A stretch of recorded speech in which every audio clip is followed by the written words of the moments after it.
Hey, what's up, guys? This is Cody the Coin Raptor, and today I want to talk about a number of things involving crypto. So first, we're going to go ahead and go through the Federal Reserve Bank of New York inflation survey that they released today. And so the inflation expectations for the 1 year have actually gone down quite a bit.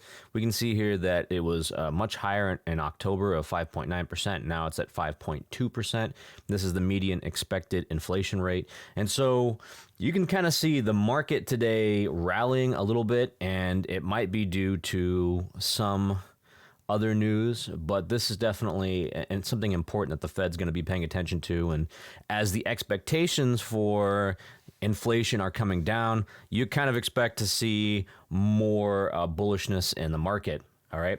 So that being said, we're going to be looking forward to both the CPI print and the Fed Open Market Committee, which is going to be happening later on this week.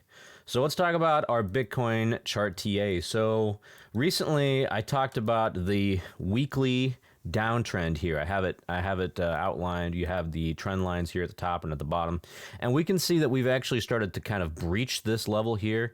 So if you zoom in here a little bit and we go to the daily, we can see that it has come in just a little bit here. However, that being said, it's having a really hard time breaking out. And I've put this breakout point here at, let's say, 17,120 to around maybe about 17,000 or so. So it's about a $100 or so difference. And so what I want to see here when we talk about this weekly downtrend is a strong break to the upside to show that this trend has been completely broken. But right now it looks incredibly weak, and I'm not seeing anything to kind of change my mind that it's going to come back down again. It's going to retreat a little bit like it has the previous times it's tried to break out from this weekly downtrend here. So it's tried to break out several times here, and it has failed in the past, most recently here back in November. We'll see what happens with this. I want to give you guys the most up-to-date information, and I want to try to make sure that if this does change, I will get that information out to you as soon as I can.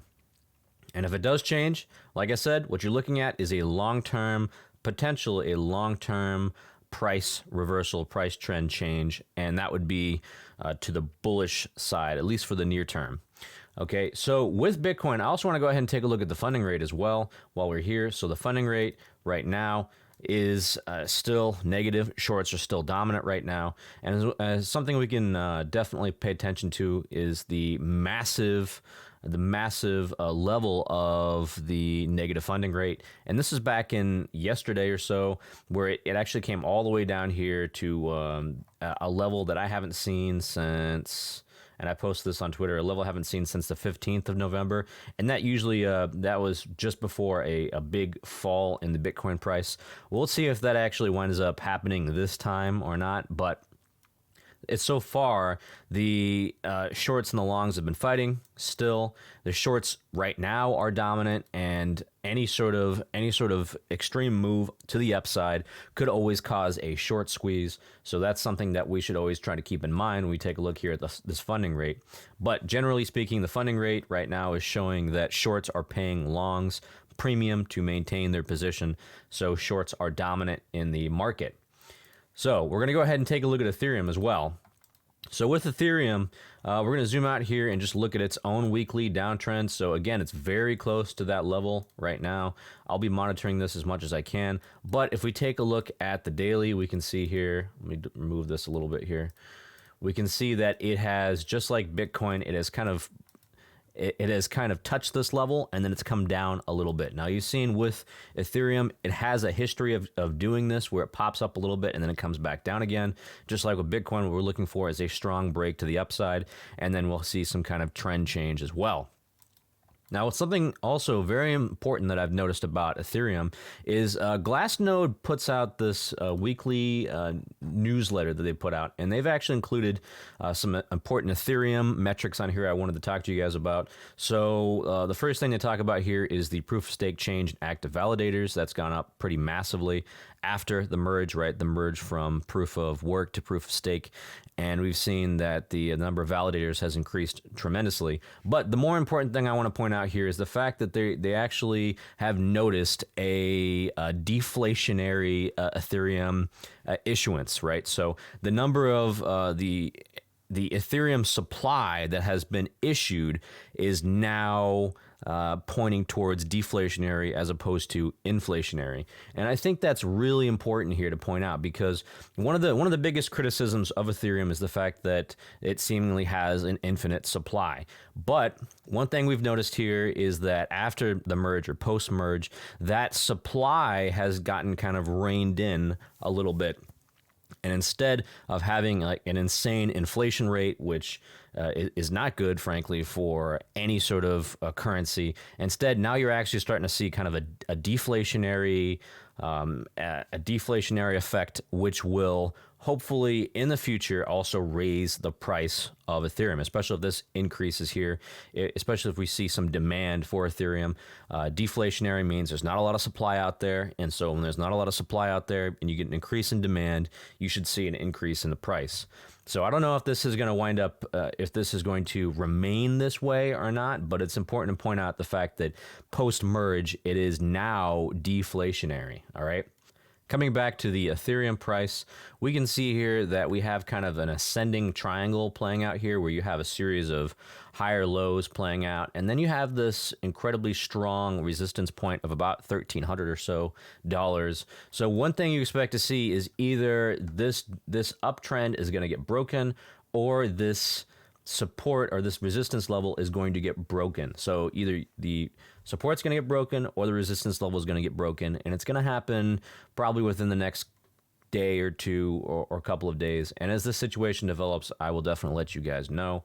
Now, for Ethereum and for Bitcoin and the larger crypto markets, I expect that this week is going to be a crazy week. I made a whole video yesterday on all the things that are happening this week that could push prices up or down. But generally speaking, trying to make any sort of price predictions while in this kind of environment this week with all those events going on is practically impossible, because there's just no way of knowing how these events are going to transpire and how they're going to affect the prices. So that being said, I'm always trying to add to my position at lower levels. This is not something that I want to try to get into or chase at these levels. I'm definitely looking lower than this, presumably under 1,200 or so, maybe around here about 1,150, some support level like that. Next, we're going to talk about our Binance Coin. So Binance Coin has an opposite pattern playing out right now, which is this descending wedge. So you can see that the resistance level is actually descending right now, and then you have the support level down here that's actually holding it up. So again, within the next couple of days, we expect that it's going to wind up either breaking this resistance level here, or it's going to break this support level down here as well. So we'll see what happens with Binance Coin. But if the broader crypto market goes down, Binance Coin is going to go with it. There's no way about it. So if Ethereum goes down, it's probably going to go down. If Bitcoin goes down, it's probably going to go down as well. But there's plenty of support below this level. We zoom out here and we can look at all these support levels that are lower than this that could potentially catch it as it moves lower. All right.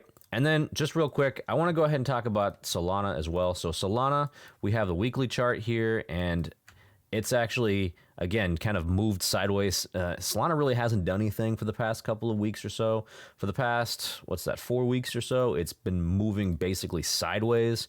So we can look here and see the fact that it's just barely above this downtrend here, and so it's probably going to wind up moving below that level. I expect that it's going to be moving, if it does take out the support here at $10.08, then there's nothing below it, and I don't know where it's going to go. I don't know where it's going to wind up, but if it takes out that previous support level made in November, then it's basically look out below for Solana.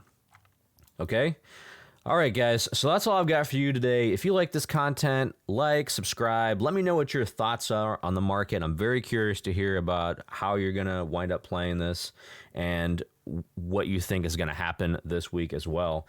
Definitely recommend you hit that like, hit that subscribe. I would greatly appreciate it. Follow me on Twitter for the most up-to-date information. This is Cody the Coin Raptor, and I hope to see you in the next video.